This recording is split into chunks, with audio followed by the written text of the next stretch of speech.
Harper Lorraine never meant to return to Manhattan, yet here she was, standing under the glass atrium of Ridgeview Academy, clutching a stack of programs for the school's annual winter showcase. The lights above shimmered like stars against the evening sky, but her hands trembled.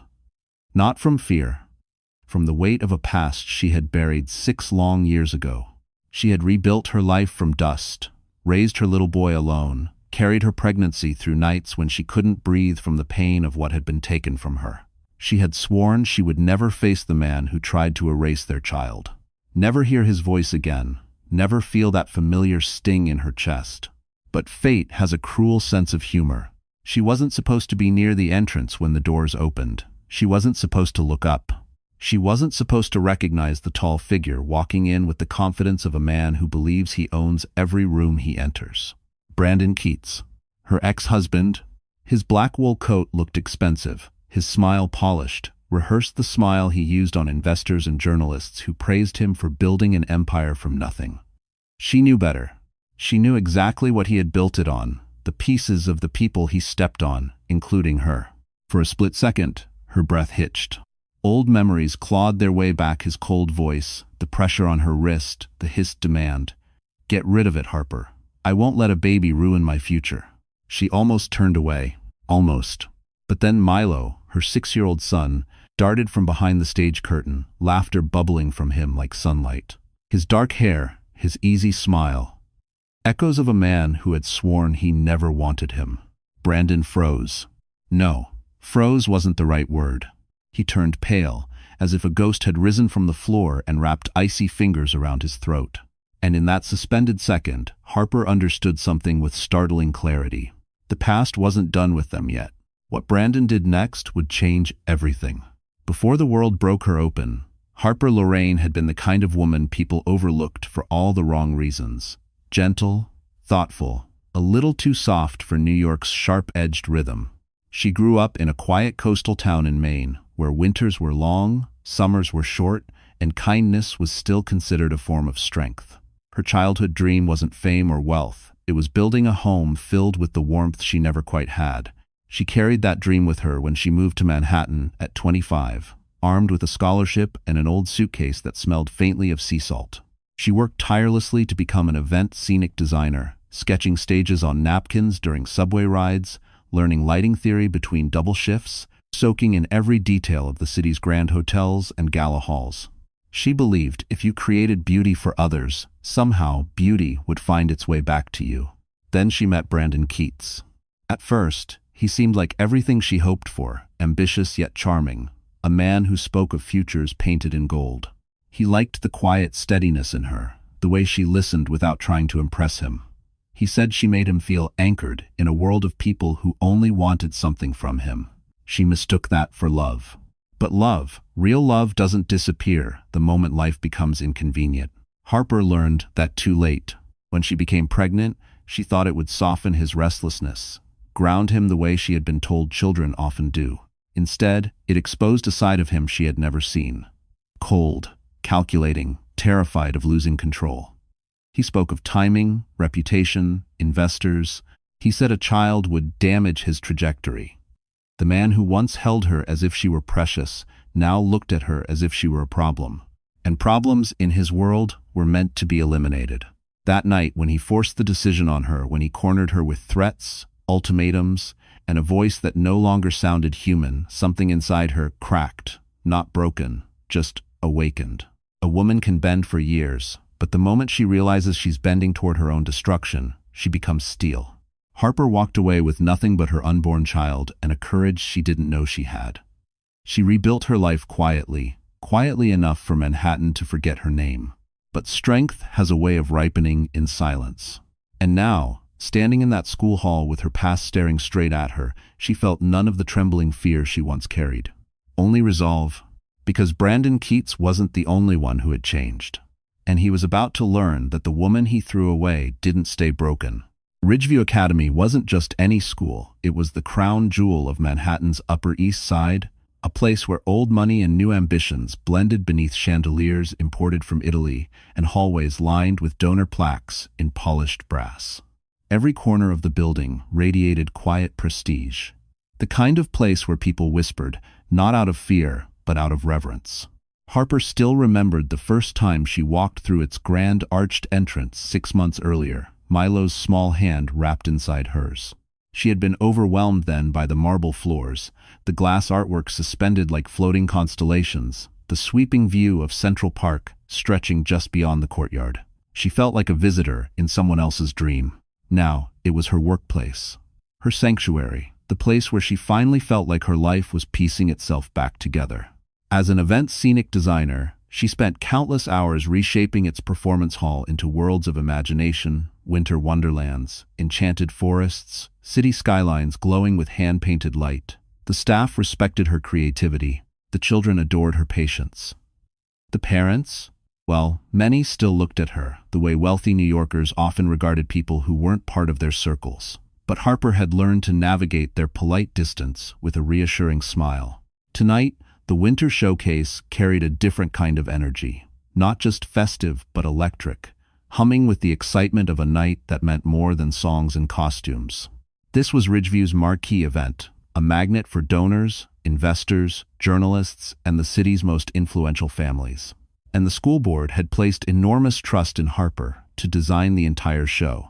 It was her chance to prove that she could build something extraordinary, not just for her career, but for Milo. The atrium glowed beneath twinkling lights she had strung with her own hands. Rows of velvet-lined chairs filled the hall. Parents in tailored coats and evening dresses moved like a soft tide across the room.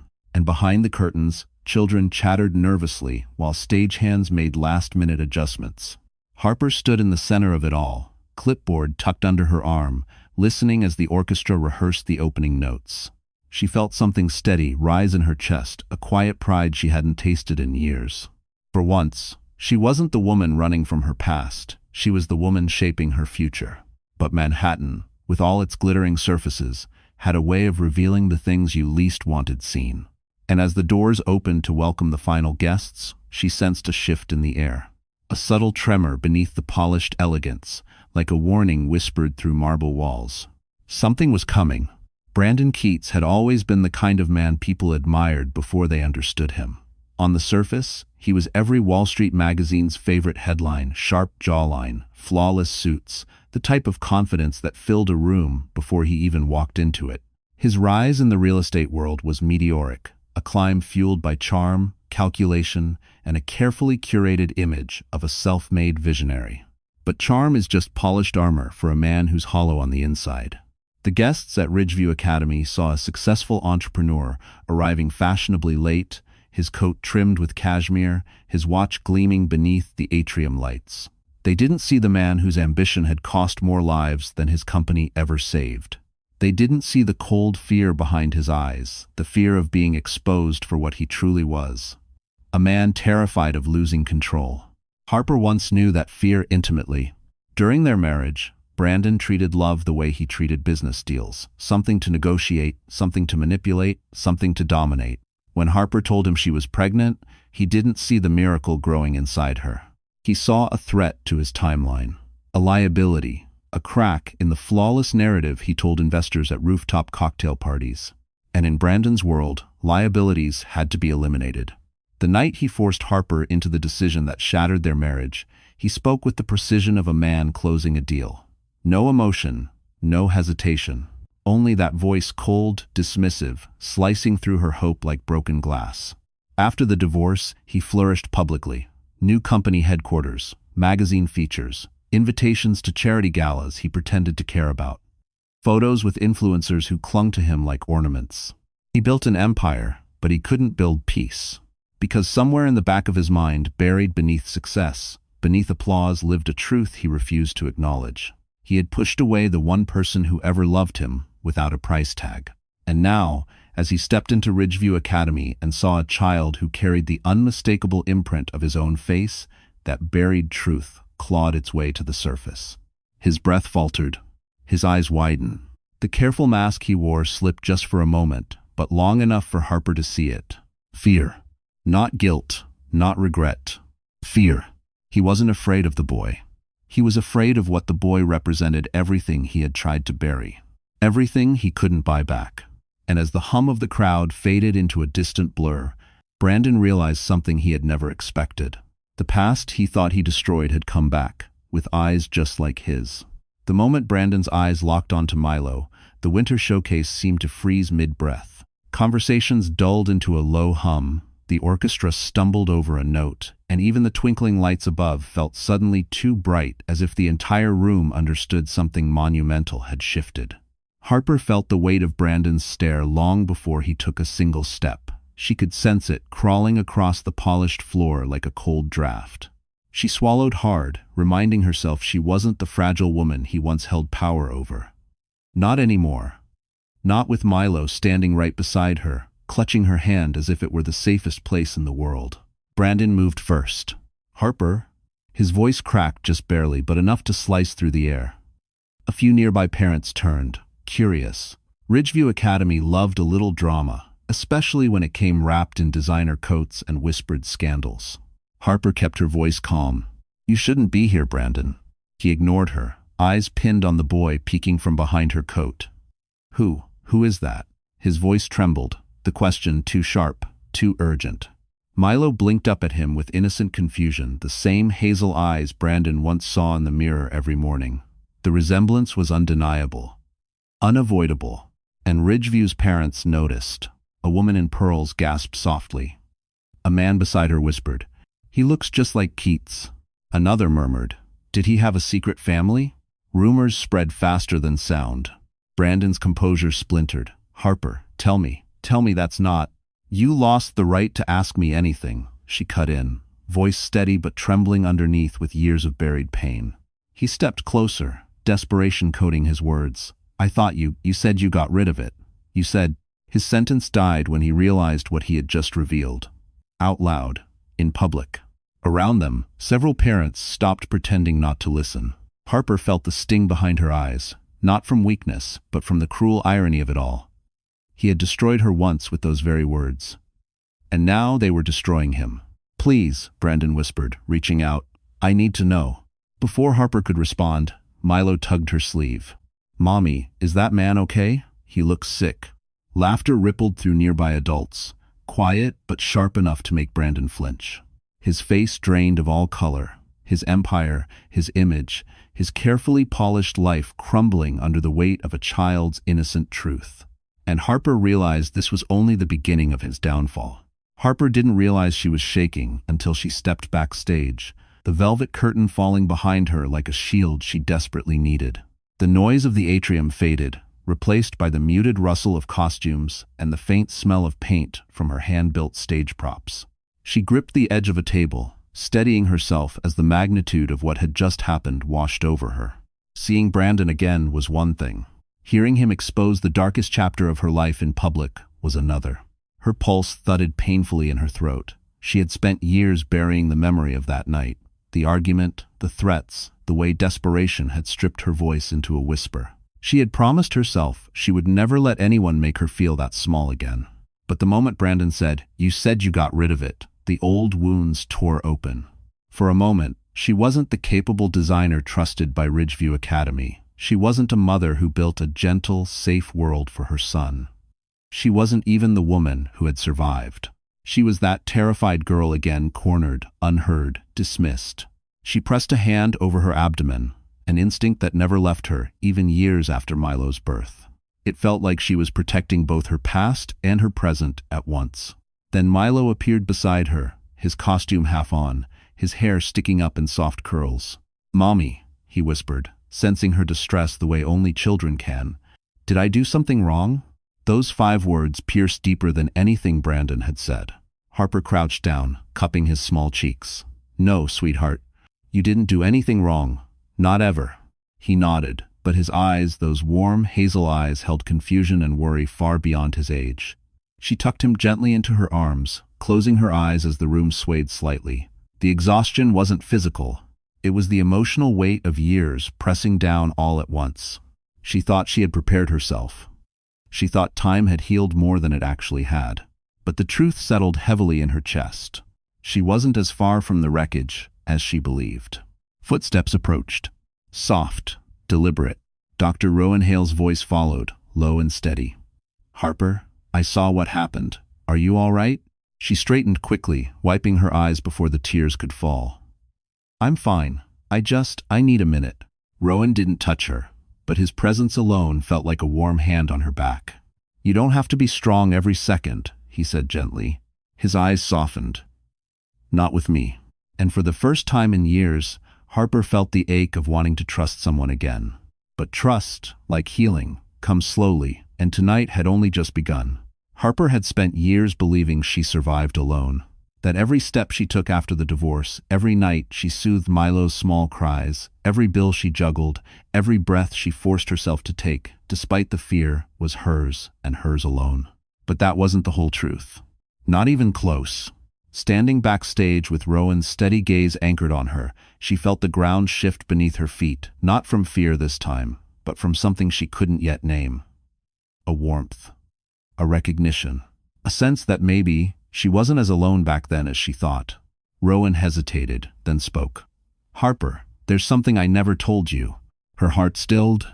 "What do you mean?"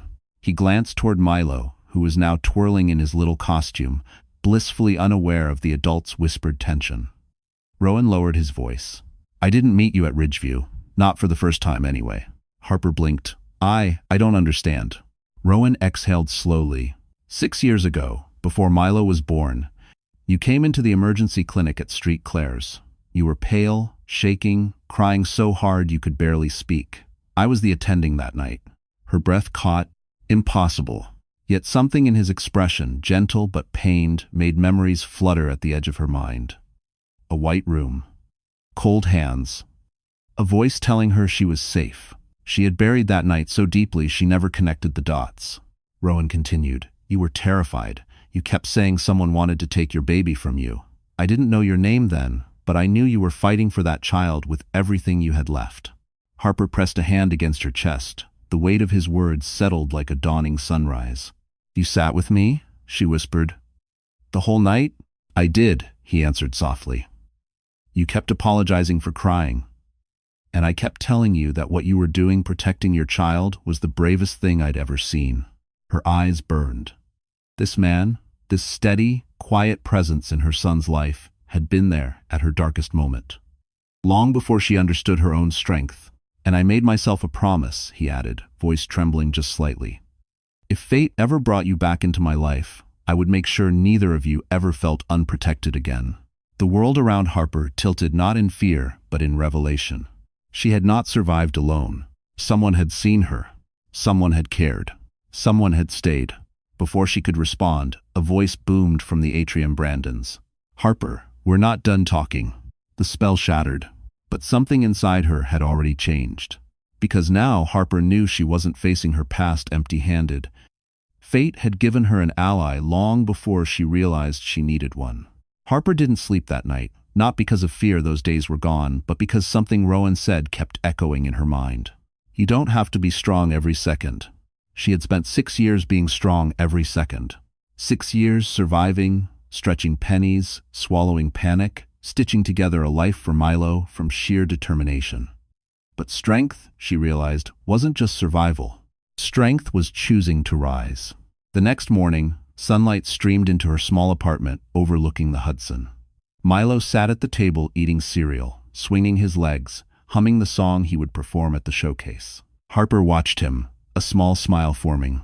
He was her reason for everything. And now, she had a reason to stop hiding. She walked to her bedroom closet and took out the garment bag she'd been saving for one day. A soft navy dress, simple but elegant, paired with a tailored coat she had spent 3 months saving for. She straightened her hair, applied a touch of makeup, and for the first time in years, didn't feel like she was dressing to blend in. She was dressing to be seen. When she arrived at Ridgeview the following afternoon, the school halls buzzed with whispered rumors.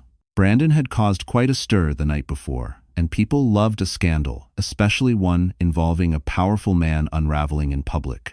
But today, Harper didn't shrink beneath their curiosity. She glided through the hall like she belonged there, as if this life, this confidence, had always been hers. Parents who normally ignored her offered awkward smiles. Teachers complimented her coat. Even the principal did a double take. Rowan noticed her immediately. "You look," he paused, searching for the right word, "unshakable." She felt a warmth spread through her chest. "I'm trying something new." His smile deepened. "It suits you." Just then, Brandon appeared at the far end of the hall. His hair was unkempt, tie askew in unfamiliar disarray for a man who curated his image with military precision. He froze when he saw her, stunned not by recognition, but by transformation. "Harper, we need to talk," he said, voice strained. She didn't flinch, didn't tremble, didn't shrink. "No," she answered calmly. "You need to listen." Several parents turned, watching. Brandon paled, realizing he no longer held the power in this dynamic.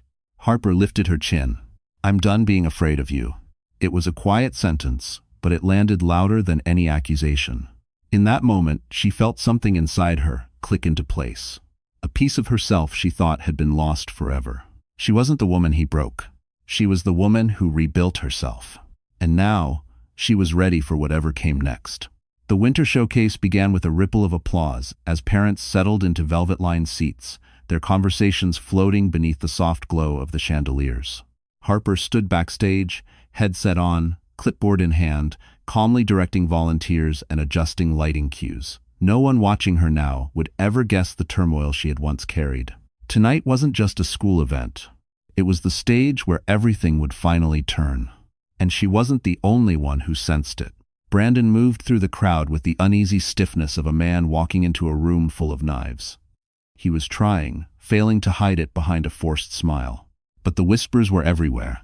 "Did you hear what he said last night? Is the boy really his? Why would he say something like that out loud?" Reputation, once his favorite armor, now sliced him from the inside. From backstage, Harper watched him scan the room. This time, he wasn't looking for investors or admirers. He was looking for her. But she had no intention of letting him dictate the moment. As the children moved into position for the opening number, Harper stepped into the wings beside Rowan. His voice was low, steady. "You sure you're ready for this?" She nodded. "I've been ready for 6 years."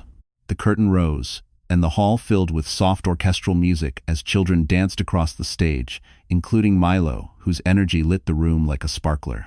His laughter carried into the crowd, and Harper felt that familiar sting of fierce, protective pride. Then came the moment she planned for. Midway through the performance, the lights dimmed for a narrated montage projected onto the backdrop, a tradition Ridgeview used every year to honor the students' journeys. But this year, Harper had edited it herself. Images of Milo filled the screen, his first day of school, his drawings, his joyful grin. Then came a slide with the caption, "Every child deserves to be wanted." A murmur spread instantly across the audience, soft, questioning, electric. Brandon stiffened in his seat. Another slide appeared. "Every mother deserves to be believed."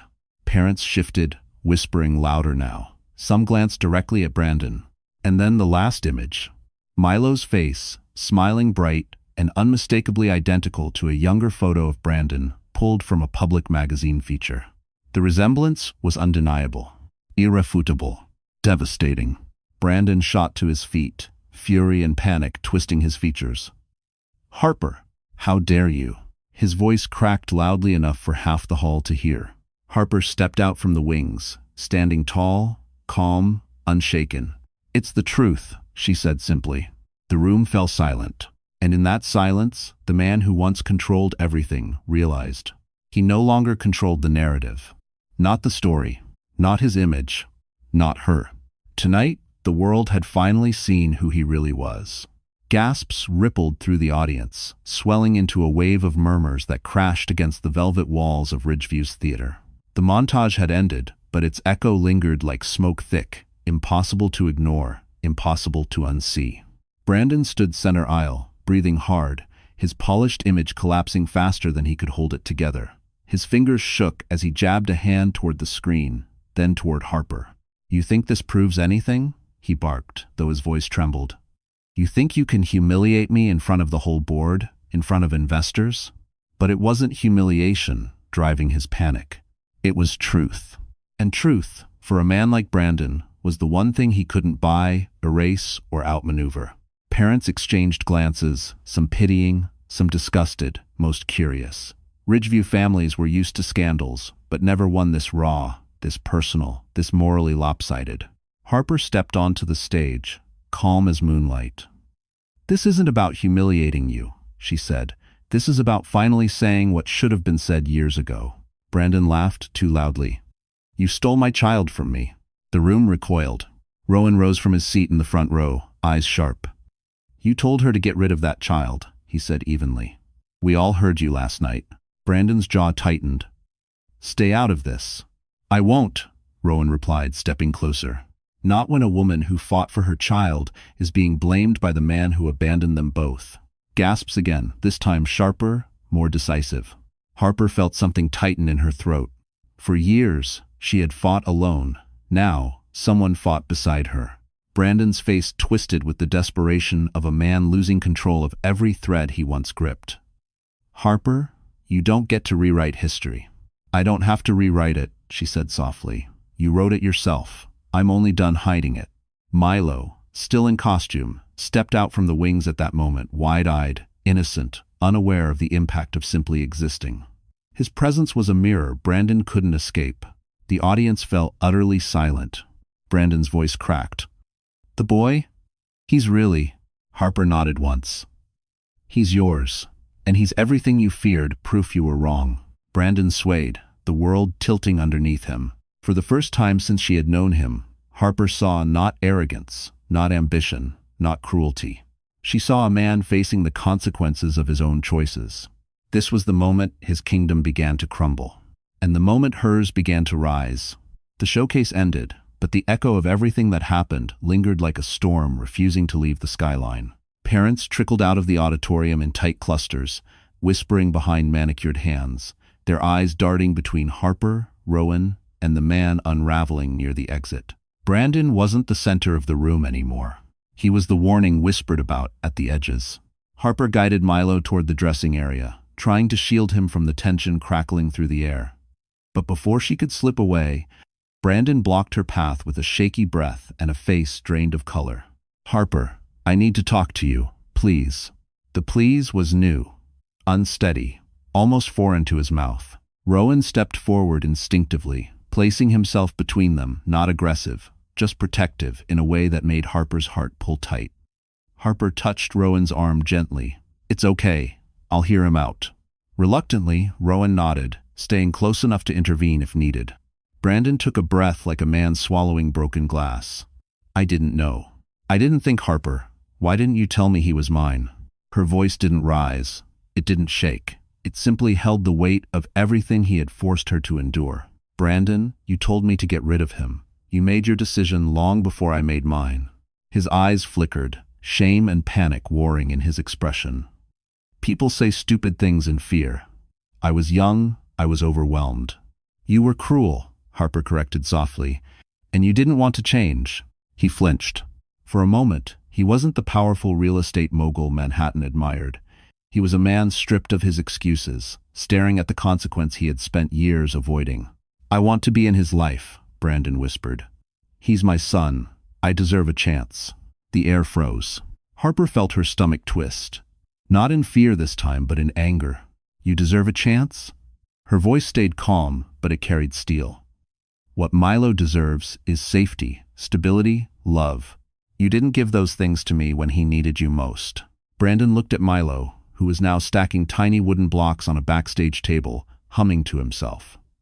Innocent, unaware. Harper continued, quieter now. "You can't walk back into a child's life just because your reputation is at risk." His eyes flashed, the old entitlement surfacing. "This isn't about my reputation." Harper tilted her head. "Isn't it?" The truth hung heavy between them. Then Milo looked up and waved at Rowan, pure, joyful, trusting. Rowan waved back, warm and soft-eyed. And Brandon saw it, saw what true connection looked like, saw what he had thrown away. His jaw tightened.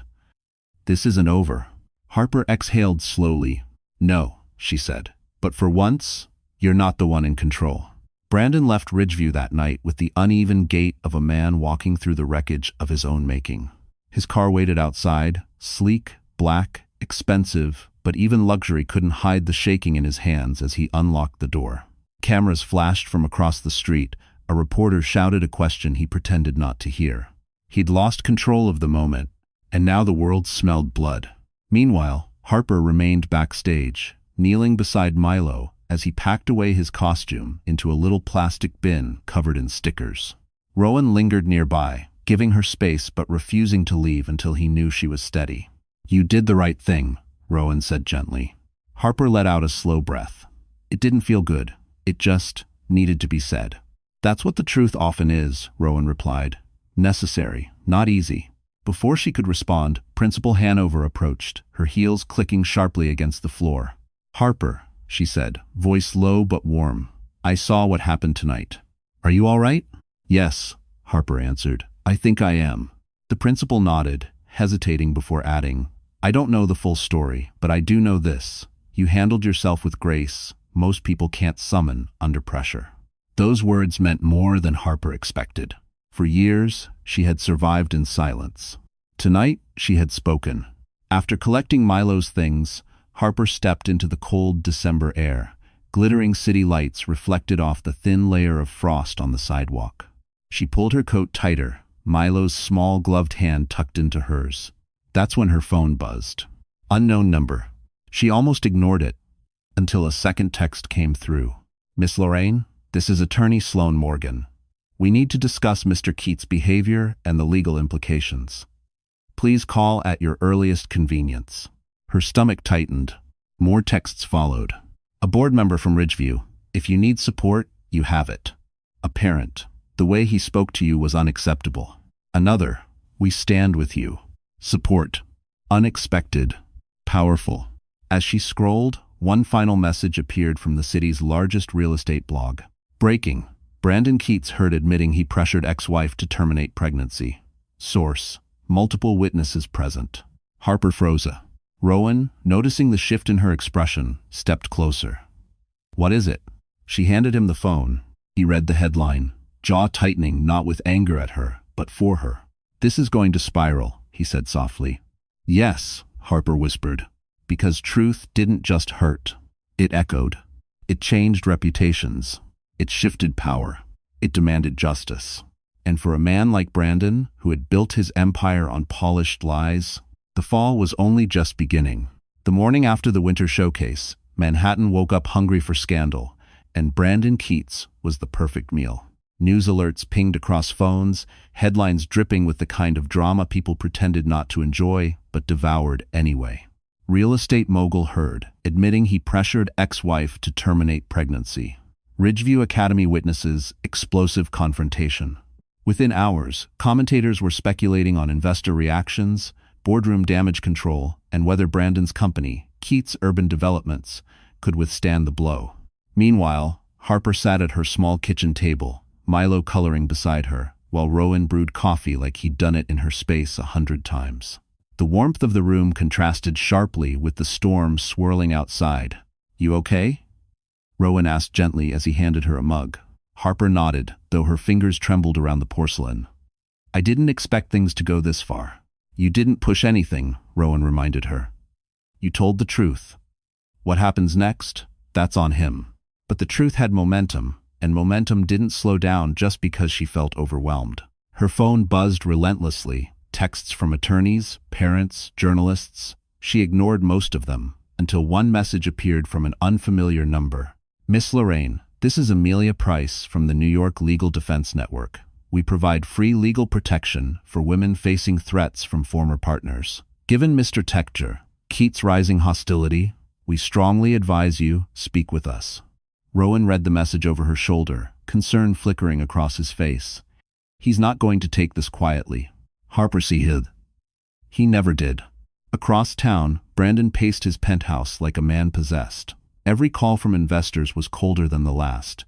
His PR team begged him to stay quiet, but he couldn't. He needed control. He needed the narrative back. He needed Harper to cooperate. He dialed her number again. No answer. He tried again. Still nothing. His rage simmered into something darker, a sense of slipping, drowning, losing everything he believed was owed to him. But Harper wasn't hiding. She was preparing. At noon, she met with Ridgeview's board in a quiet conference room overlooking Central Park. Some faces held sympathy, others held worry, but what surprised her most was how many held respect. One board member cleared his throat.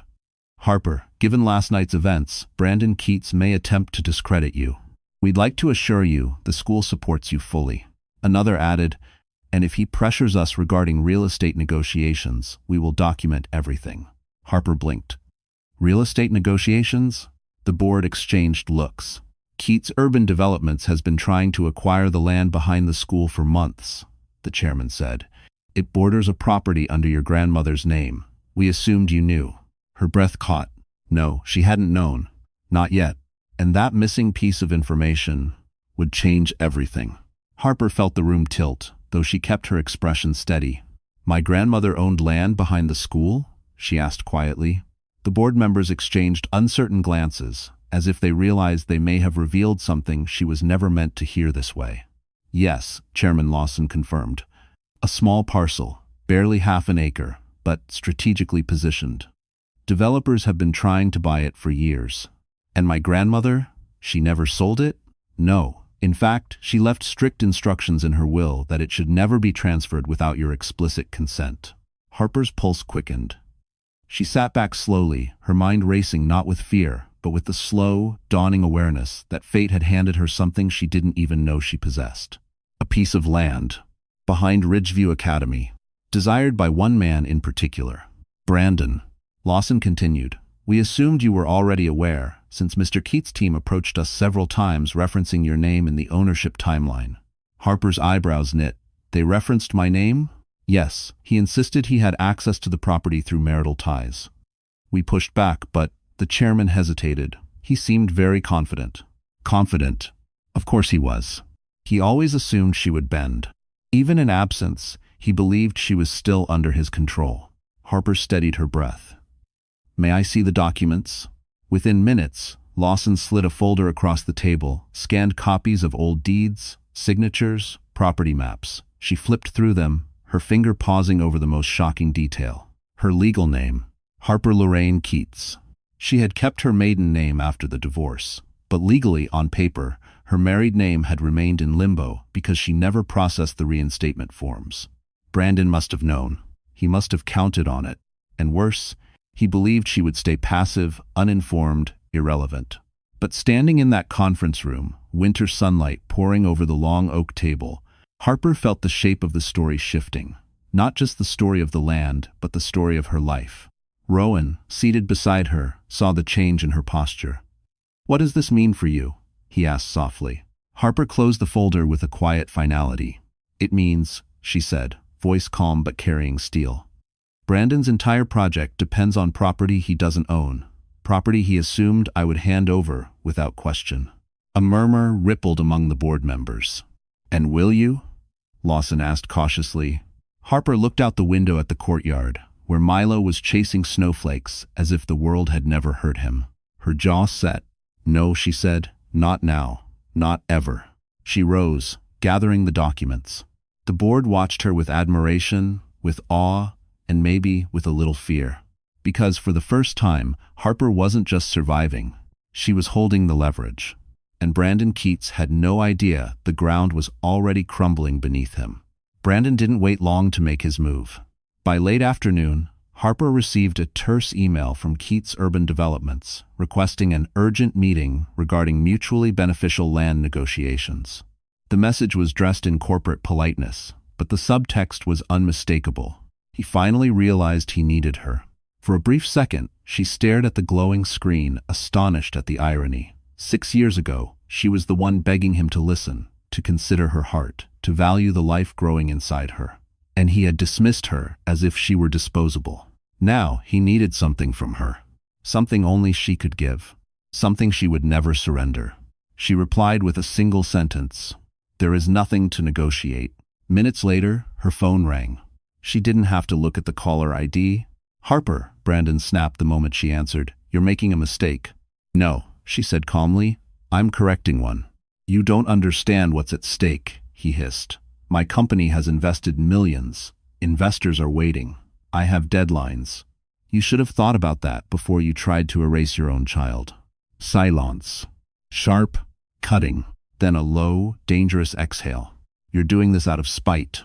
Harper almost laughed. Brandon, you can't call it spite when it's simply consequences. In the background, she could hear voices, advisors, attorneys, someone urging him to stay composed. But he couldn't. Because losing control, especially to her, was his greatest fear. Listen to me, he growled. Your grandmother's land solves a major city contract. If I don't secure it, the project collapses. I collapse. Harper leaned back against her kitchen counter, watching Milo build a tower of crayons, blissfully unaware of the storm his existence had created. And why, she asked softly, should I save the man who refused to save us? He faltered. I didn't know, he muttered. Back then, I wasn't ready. You weren't willing. Harper corrected. There's a difference. Before he could respond, Rowan entered the room carrying grocery bags, offering her a warm smile. Brandon must have heard his voice. Is that him? Brandon snapped. Is that the man pretending to be Milo's father? Stop. Harper's tone turned cold. Rowan has done more for Milo than you ever attempted. He's not his father. Harper looked at Milo, safe, loved, happy. Yes, she said quietly, he is. In all the ways that matter. Brandon's breath hitched, shock slicing into him deeper than anger ever could. This isn't over, he whispered, but it sounded more like a plea than a threat. Harper ended the call. For the first time, she didn't feel fear when Brandon said those words. She felt clarity, because the balance had finally shifted, and she held every card he once believed she'd never dared to touch. Brandon Keats had been called many things in Manhattan's business circles. Visionary, ruthless, unstoppable. But no one had ever used the word that now clung to him like a stain. Desperate. From the top floor of the Keats Urban Developments Tower, he stared at the Manhattan skyline with a hollow expression. The city lights that once energized him now looked like 100 accusing eyes. His assistant hovered in the doorway, uncertain. Sir? 3 more investors pulled out this morning. He didn't respond. And the city council postponed the vote on your redevelopment plan. They cited ethical concerns. Still nothing. And the legal department says, unless you secure Miss Lorraine's signature, the entire project may be considered structurally compromised. Get out, Brandon snapped. The assistant fled. He sank into his leather chair, pressing his palms into his temples. His empire, his identity, was slipping through his fingers faster than he could salvage it. And worst of all, every headline tied his downfall to her. Harper Lorraine. He whispered her name like a curse, or maybe a confession. He picked up his phone again, fingers trembling. He didn't dial her number. Not this time. He searched her name, instead photos of her, as Ridgeview's event designer. Glowing reviews of her work, parents praising her kindness. There were pictures of Milo, too. And in every one of them, Brandon saw a truth he had refused to face. The child he didn't want had become the evidence of everything he lost. Across town, Harper stood in the warmth of Ridgeview's art room, helping Milo wash glitter off his hands. Rowan leaned against the counter, watching the soft scene unfold. You know, Rowan said quietly, he's unraveling. Men like Brandon, they don't break gracefully. Harper sighed. I don't want revenge. I just want him to stop hurting us. I know, Rowan's voice softened. But sometimes, consequences chase people whether we want them to or not. She nodded, grateful for his steady presence. Back in his tower, Brandon finally grabbed his coat and stormed toward the elevator. His footsteps were uneven, half anger, half panic. He wasn't headed to a board meeting. He wasn't heading to his office. He was heading to Ridgeview. He needed to face Harper, to force her to see him, to plead or threaten, he didn't know which. He only knew he was losing everything, and she was the axis around which his entire world was collapsing. As he drove through the city, traffic lights streaking across his windshield, one thought consumed him. If he lost the land, he lost the project. If he lost the project, he lost the company. If he lost the company, he lost everything. And the only person who could save him was the woman he once tried to break. The afternoon sun cast long golden beams across Ridgeview's courtyard as Harper zipped Milo's jacket and prepared to walk him home. Parents chatted nearby, teachers waved goodbye, and holiday decorations shimmered against the frosted windows. Everything felt peaceful, until Brandon's car screeched into the roundabout. He stepped out with the frantic intensity of a man no longer pretending to be composed. His suit was wrinkled, tie crooked, hair disheveled, a man stripped of every polished illusion. Harper instinctively placed a hand on Milo's shoulder. "Harper," Brandon called, unlocking the tremor in his voice. "We need to talk." Now, Rowan, who had been walking toward them from the front doors, stopped instantly, eyes sharp, protective, ready. Harper straightened. "Brandon, this isn't the place." "This is exactly the place," he snapped, glancing around. "Because everything started here, didn't it? Your little performance last night." "It wasn't a performance," she said calmly. "It was the truth." His jaw twitched. "You destroyed me." "No," Harper replied. "You destroyed yourself. I simply stopped covering for you." Parents nearby quieted. They pretended not to watch, but their eyes betrayed their curiosity. And Brandon hated being seen like this, unraveling, cornered, small. "I need that land, Harper," he said through clenched teeth. "If you don't sign it over, my company collapses. Everything I've built, gone." Harper met his gaze with a steadiness she once envied in others. "You built it on lies, intimidation, and people you thought would never stand up to you." "You owe me," he exploded. Those words hung in the air like cold steel. Rowan stepped closer, voice low but firm. "She doesn't owe you anything." Brandon ignored him. "I gave you a life, Harper. You gave me nothing," she cut in, her voice soft but devastating. "I found my life after you left." Her words struck him physically, his shoulders faltered, breath stuttered.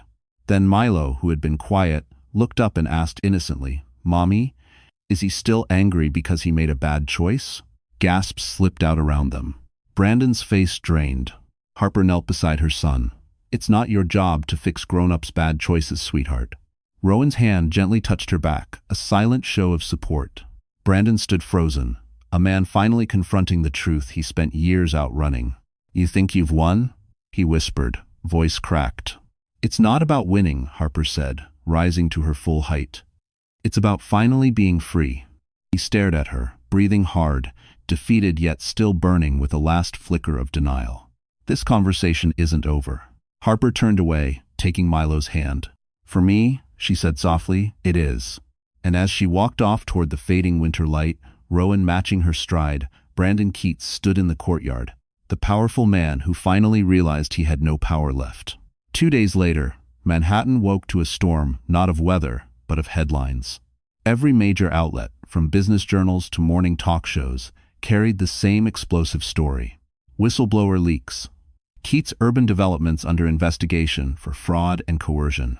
Investors withdraw in mass panic, projected collapse of multi-million-dollar project. Allegations of personal misconduct surface against CEO Brandon Keats. Harper stared at her phone in stunned silence. She hadn't spoken a word publicly. She hadn't leaked anything. She hadn't tried to ruin him. She didn't have to. His actions had done that for him. Rowan read over her shoulder, eyebrows raised.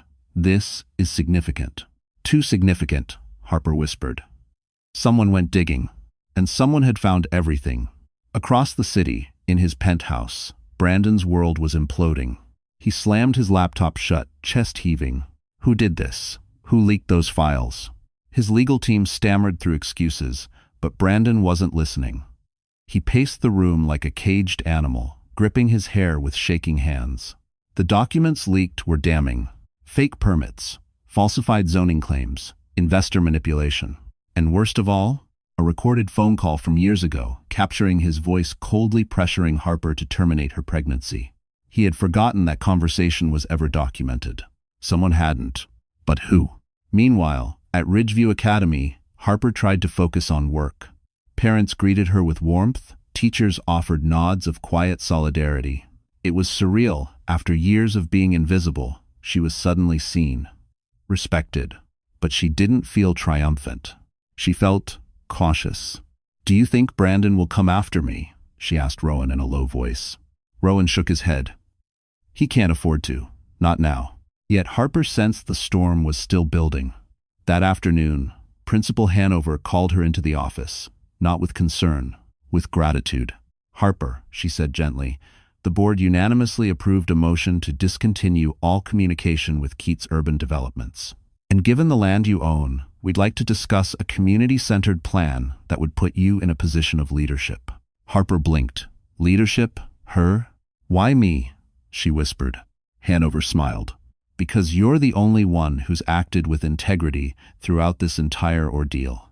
Harper felt her throat tighten.